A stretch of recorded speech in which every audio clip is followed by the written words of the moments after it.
Hello and welcome to Moving Iron Podcast Markets with Shawn Hackett. This edition of Moving Iron Podcast is brought to you by Axon Tire, helping dealers move more iron for the past 100 years. For more information, go to axontire.com. Valley Transportation has been hauling ag and construction equipment across the country for the past 33 years. Call Parker at 800-657-4910 for all your trucking needs. At Valley Transportation, our goal is to help you reach yours. No matter how you buy your ag equipment, whether it's from a dealer, an auction, or a private party, AgDirect can help you finance it. You can even apply online at agdirect.com. Learn more about your financing options at agdirect.com. Tractor Zoom has access to over $20 billion in heavy equipment sales data. Tractor Zoom's Iron Comp is the industry's trusted solutions for transparent equipment values and auctionable pricing insights. This podcast is also brought to you by Anvil AppWorks. Their Dealer Connect CRMI app with integrated inventory management is an affordable Salesforce-based solution for your dealership. Create connected customer experience and transform how you work. Shawn Hackett is with Hackett Financial out of Boca Raton, Florida. He's nice enough to come on and talk about what's going on in the marketplace, fresh off his amazing performance at the Moving Iron Summit. How you doing, Shawn? Yeah, I've always wanted to play the guitar, so I'm glad everyone liked my music. You did, and you were, I don't know for sure what sound you can call that, but it was definitely some rhythm that was coming from that guitar, no doubt about it. It was a blast. It was a blast to be there. Great crowd. Great other speakers too. Really good information, and just a lot going on in agriculture. And it's just it's a vibrant, exciting time and volatile time. So I still will take that environment over nothing happening, nothing going on, no hope, no future that we had 5 to 8 years ago. I think this is just an environment that those that are proactive in any part of the ag food chain, can actually do very well. So, yep. Yeah, there's plenty going on. And if you look at everything from inflation to interest rates to commodity forecasts as far as carryout goes, pricing, I mean, there's just a million different things going on. As you take a look at some of the stuff that's going on now, and we've talked about this quite a bit in the past, but it's starting to really kind of come together right now.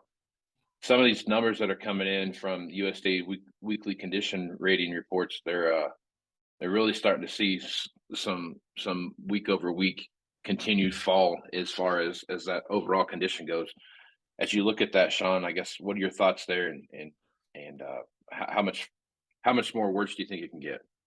Well, remember, we had a USDA report come out yesterday, and we've been very vocal on your show for a while that both corn and soybean yields needed to come down from the August estimate. We felt that the USDA would probably come into the low 170s, although we do think the yield's actually a bit lower than that. And we weren't sure how aggressive the USDA wanted to be on this report, but we felt all along that the August estimate was at least a bushel too high, and it came down a bushel and a half on yesterday's report and set off, a pretty wild spike trade in soybeans of 75 cents up, with the idea that we would pretty much have bare minimum pipeline stocks. And we've been talking about that it's still a good crop, by the way, but not great. And that means, as we've been saying for a while here, that that means we're going into the South American growing season with bare minimum pipeline stocks like we had the last couple of years, with no increase in inventories, needing South America to deliver a big crop. And until we get signals later on in the year, in December, January, and such, that's going to happen, the market is going to upfront or upload prices and put premium on to make sure those guys down there do everything they can, plant corn in the salt in the ocean. They have to, but get it done. And so that's where we're at. We've been talking about how we thought we would have lows in late July, early August, and that we'd rally into late September, early October for some, the next area for an important high or important top. And we're, that forecast is proving out exactly right. And we're kind of gearing up our customers to get ready to cash market some grains over the next, few weeks. This is a counter seasonal rally. We normally make our lows in late September, early October. Instead we're making highs. And so that's a pretty fortuitous situation that you can, sell your grain right off the combine at some of the higher prices for the year. So we're getting geared up to make sure our customers take advantage of that upward price volatility we've seen. And it's a very, very good deal for U.S. farmers. So, yeah, that's a big deal. You don't usually get that very often where you get the highest prices right at harvest. Typically, that's the worst time of the year to sell your stuff. And the last couple of years have shown that it's been that way. So yeah, I mean, it's crazy. interesting. We predicted a counter seasonal rally last year, and we predicted again this year, just the way our weather models were working and the way, we saw everything. We were willing to go against the grain, no pun intended, but it is unusual. But I don't think we're going to keep getting bailed out with high prices in the fall. We think next year with a better weather pattern, we're probably going to revert to normal seasonals. So those that have been fortunate to sell the highs coming off the combine, I don't think that kind of a strategy will work next year. So, Okay, let's talk a little bit about wheat and rice for just a little bit. I mean, that's kind of a hot topic right now, especially with what you see happening in Asian countries, India, Southeast Asia, and those areas, the Pacific, like the Philippines, those areas where rice production is a big deal. The fertilizer issue isn't going away. We're still going to see some high priced fertilizer, especially with what you see happening in Europe and with Russia shutting off natural gas to Europe. You look at what's going on in Ukraine. You've seen some movement there in Ukraine as far as war goes, pushing Russia out. But that's going to be an on again, off again struggle for a long time. That's just going to happen. Looking at that situation, where we are at now with rice and how India's kind of that glue holding everything together right now. Going into this El Nino season, how's that going to affect rice production in Asia? And then secondly, how is that going to affect what we see happening with fall planting of U.S. wheat coming up here? That's not that far away. well, over the last 12 months, India exported 18.5 million metric tons of rice, the number one exporter by far. Just as to relate that, Thailand exported about 10, and Vietnam exported about 6. Those are the two second largest exporters. So India is they're the ones that have kept the world supplied with cheap rice. We've talked about this before. It's kept the food crisis from getting out of hand. And they finally have caved in and decided to put a ban on what's called broken rice exports. Those are exports, low quality rice exports that primarily have been going to China, that China's been using as feed because China has no corn feed. They've been using this cheap rice as a substitute. That's banned. No more cheap rice for China. And then they put a 20 to 25% tariff on all other qualities of rice exports. And the reason they're doing it is because I believe the crop that they currently are having is disappointing. Remember, they banned wheat exports or curtailed wheat exports because they had a poor wheat crop. So what this is now saying is that the period of easy, cheap, available rice supplies is over. And Asian rice prices are going to have to react pretty strongly. There's no way for anyone to pick up the pace or replace the loss of those kinds of size of exports from China. At the same time, as you know, our contention was that even though India and China probably got access to some fertilizer, where we know for a fact Southeast Asia, that is the Philippines, that's Vietnam, that's Thailand, did not get their fertilizer needs met. And so we feel that even though the weather's been good in Southeast Asia, that the yields are going to come up short just from the lack of using fertilizer in the manner that they are accustomed to produce the kind of yields they have been used to. And then, of course, we have literally a drought in southern China where they grow the majority of the human consumed rice. Literally the worst drought. We went back to the year 1300 to now and tried to find another time where we had a situation this dry and this hot, and we could only kind of find, the late 1800s as a window that we had even something remotely like it. So we're really dealing with something that's way off the charts. And while, of course, China will always say, "Oh, everything's fine, everything's fine, everything's fine," it's not fine. And so they were already importing record amounts of rice as it was. So we're setting up a situation where this rice situation in Asia is going to start to shift upward in price, and that's going to change the entire dynamics of geopolitics, civil unrest. Because if people don't have access to economical rice and wheat's uneconomical, you have a big problem on your hands. And so I think this wheat rice situation, especially if talk of this grain corridor possibly not being renewed, that Russia kind of hinted they may not renew it. Last week they said it's possible that this was just a short-term deal. Things could get pretty wild on the rice wheat front. So I think this shift in India's policy in rice is very substantial, and it kind of puts the whole rice scarcity situation into a different gear. As much as I'm not excited by that, because it means a lot of humanitarian consequences, that's the way the chips are falling. And we kind of hinted that we might start to see something like this in the fall, and it's actually happening right on schedule. So keep an eye on Asian rice prices. I think it's really going to be a big driver here for a lot of other factors that come along. So just so I understand, because I'm just an equipment guy, Shawn, you know that you got to talk slow when you're around me.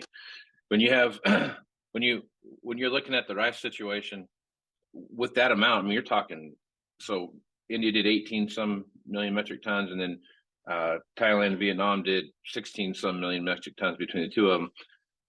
What's the overall like stocks look like right now for rice? Is it like the corn situation here we're seeing in the world right now? we always look at ending stocks ex China, because China's numbers are fraudulent. We know they're not. We don't know what they are, but we know they're not real, and we know they always have plenty of everything. They had all this corn, and then they couldn't find any corn. So we always want to look at the numbers ex China. If we look at and what's really matters is what are the ending stocks in the importers' hands, exporters' hands. Those are exporting. And when you look at Vietnam and you look at Thailand, they don't have any ending stocks. They're at the lowest levels in years. Now, India had some ending stocks. That's the reason why they've been able to increase their exports the last few years. But they exported so much and are now going to have a bad crop, a much poorer crop this year. Those ending stocks are going to crash. Believe me, there's no reason for them to put 20% tariffs and ban broken rice exports if they didn't have a rice problem domestically. There's only one reason why you do that. You do that because you prices domestically in India were going through the roof. That says to me they over exported, and what they're going to bring back in to refill isn't going to be what they thought it was. So now they have to curtail and keep some more of that supply in house, so that at the end of the day they got to take care of themselves. They got 1.3 billion that are going to want to eat a lot of rice. So it's a really big deal. So when you look at that situation and you say, okay, the 3 top exporters in the world now are not going to have ability, to export. India is going to export obviously far less in the next 12 months than they did the prior 12 months. Vietnam and Thailand, because of what we believe to be lowered production, are going to export less. And we just said that China needs to import more. We have a supply mismatch. There's no one else in the world that can supply big quantities of rice to China outside of those 3 countries. There's nobody else. So prices are going to have to go up a lot in order to reequilibrate the situation, give the exporting countries the money they need to buy that fertilizer if it's available, and to obviously plant more acres. They just need the capital to do it. And so it's Asian rice prices usually do nothing for a long time. And there's always this campaign that Asia has that they always are trying to promote. They have plenty of rice. They have plenty of rice. They have plenty of rice. And I understand what president wants to go to their country and say, we have a rice problem. That's not politically something you want to tell. So they're always telling everybody there's plenty of rice until there isn't, until the emperor has no clothes.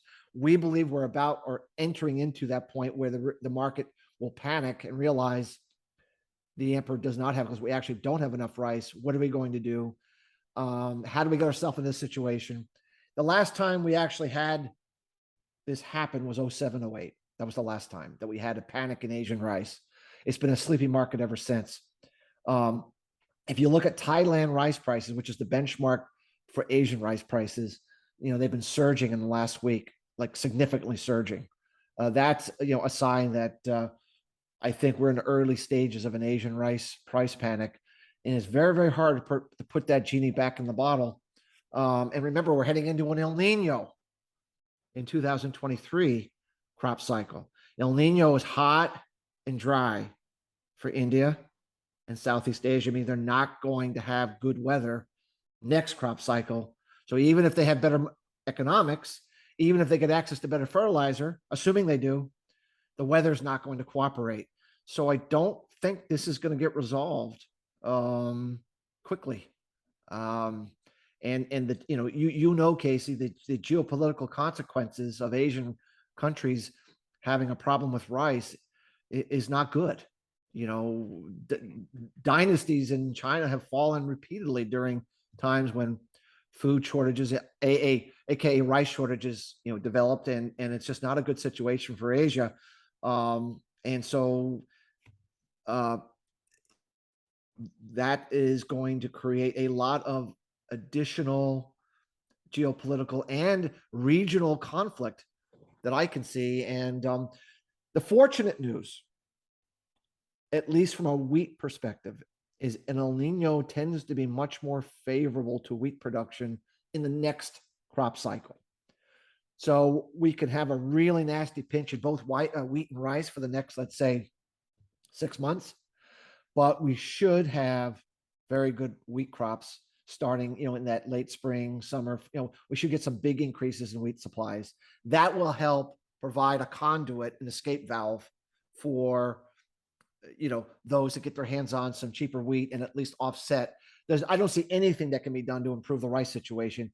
The weather's actually going to be worse, but in wheat we can actually help. So that's kind of the way I'm looking at the wheat rice situation. And because we have a corn feed shortage, Casey, a lot of low quality wheat is going to be used in substitute for high priced corn, and that's going to make the short term wheat situation even more interesting. So, once again, I don't ever want to be on here thinking that that Shawn's just constant doom and gloomer. It's not my it's not what I'm about, but that's the way it looks to me. I mean, that's what I believe is happening, and that's the situation we're in. So don't kill the messenger, right, Shawn? Whether I say it or not, it's going to happen anyway. And I still feel that better to put a truthful forecast down and have people, adapt or adjust or be proactive about it than to say, oh, everything's fine, and then just get run over by a truck and not see it coming. I mean, whether I say it or not on your show, it's going to happen, in my opinion. So you just bury your head in the sand, Shawn, and it all goes away. It all works. Yeah. Happy times. Good times. All right. Yeah. Last question here. So there's a looming railroad strike that's out there. It looks like 10 of the 12 have this labor unions have decided that we're going to move forward with what we got. There's 2 out there that are still hanging on for more. Going into this time of the year where we're taking, we're doing a lot of shipping of grains to ports to get stuff exported and what have you, fertilizer, other chemicals, fuel, those kind of things, all that stuff to look like. Obviously, there's not enough trucks on the highway that can do all that stuff that trains can replace. How do you think this, assuming that they go on strike, how do you think this will affect what we see happening now? And do you see a big spike in basis coming our way anytime soon? Well, if it happens, and it's one thing if it happens for a week, it's nothing if it happens for a month, right? Right. But if it happens for a month, and then you back up everything. You can't get the soybeans out that you're harvesting. You can't get the corn out that you're harvesting.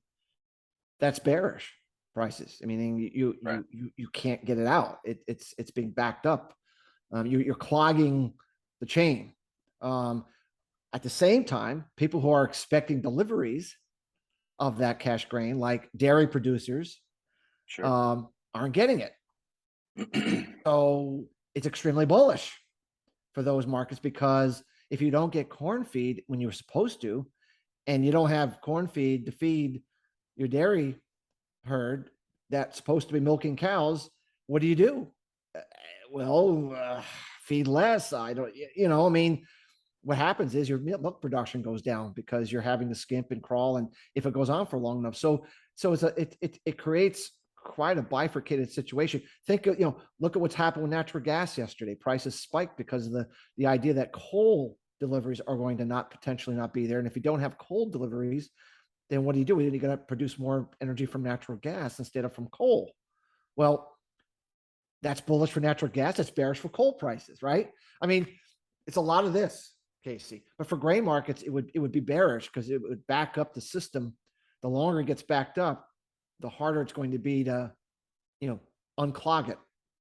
Right. In the long term, it doesn't change the supply demand situation. It's just a timing issue.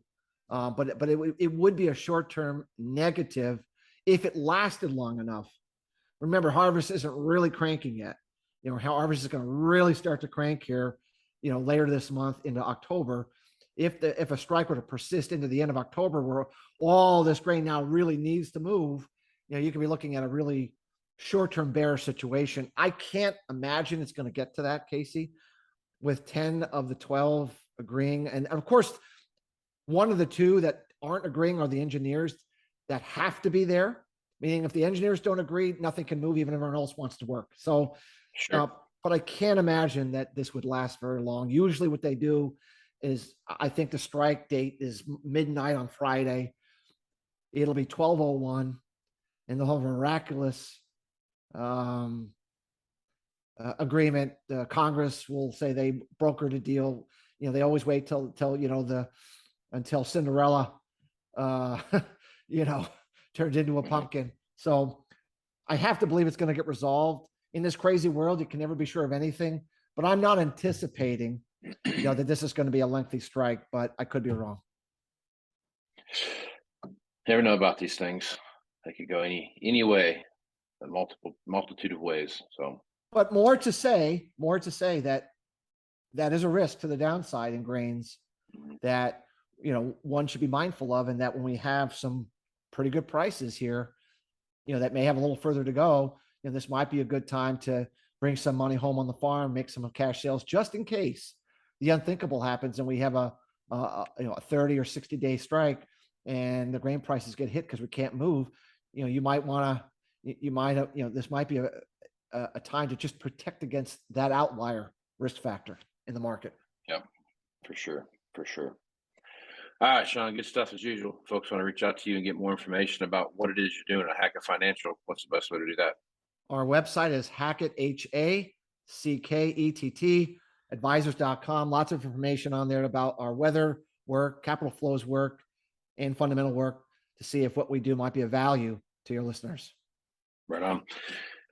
You can find me on Facebook, Twitter, and Instagram at Moving Iron LLC. You can find me on LinkedIn at Moving Iron Podcast. You can also find me on the miraculously named, highly thought out Moving Iron Podcast YouTube channel.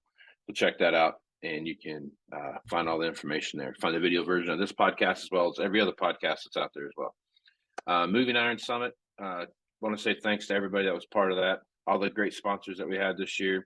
Alan Hoskins, Rich Posson, and Shawn Hackett. We did a podcast together while we were there. So I just posted it this morning. So, well, if you're hearing this, it's already out there. It's probably been out there for 2 or 3 days. So don't wait for this to come out before you go listen to that podcast. So that one should be out there. Had a great conversation. Rich Posson, Alan Hoskins, and Shawn Hackett, we all in the room, and they gave their kind of look at what's going on, and all three of those guys are pretty mainstays on the Moving Iron podcast from what Shawn does here with commodities, what Rich Posson does from the economic viewpoint, and then what Alan Hoskins brings from a bank lending perspective. It was a good podcast. So check that one out. It's 283. It's out there now. So Shawn, I'd like to thank you for being at the Moving Iron Summit. As usual, you wildly confused and wildly educated at the same time. So you're one of the few people that I know that can go both ways when it comes to talking to people in the crowd. So I love listening to people's remarks after Shawn talks, because it's one of those things where there's stuff they've never heard, and then it's stuff that makes total sense to what they see happening around them, and then at the same time they don't know what to do with the information that they just got. It's like one of those things. Some guys have that, they saw something, but they weren't for sure what they saw, like a Sasquatch somewhere in the woods. That's kind of what now they're believers, though, because they saw it with their own eyes. So Shawn, appreciate you being at the Moving Iron Summit. Yeah, it was great to be in front of such a good group that has such a commitment to agriculture, and it is definitely a very different material. I try to do my best to try to explain the data behind it, the research behind it, the causal effect behind it, and at least provide some confidence of what the probabilities are, certain weather outcomes taking place, and what that might mean for prices. So you can make some adjustments. You can start, hedge some of your business operations to account for the potential of some of the things that we talked about, which would be a good growing season next year, followed by potential for a 1 in 100-year drought from the Gleisberg cycle. I think that's empowering. If you have some awareness that those probabilities are there, you can actually, get through some of those kinds of weird weather and price volatility events in pretty good shape. So, yeah. And I think the information you're given is spot on. I mean, you're not 100% right, but you have a pretty good track record. So follow what Shawn says and listen to what he has to say. So Shawn, thanks for being on the podcast, man. Thanks, Casey. Look forward to doing it again. Right on, man. So with that, I'm Casey Seymour with Shawn Hackett. Let's go smart, folks. Out. Moving higher in the 21st century.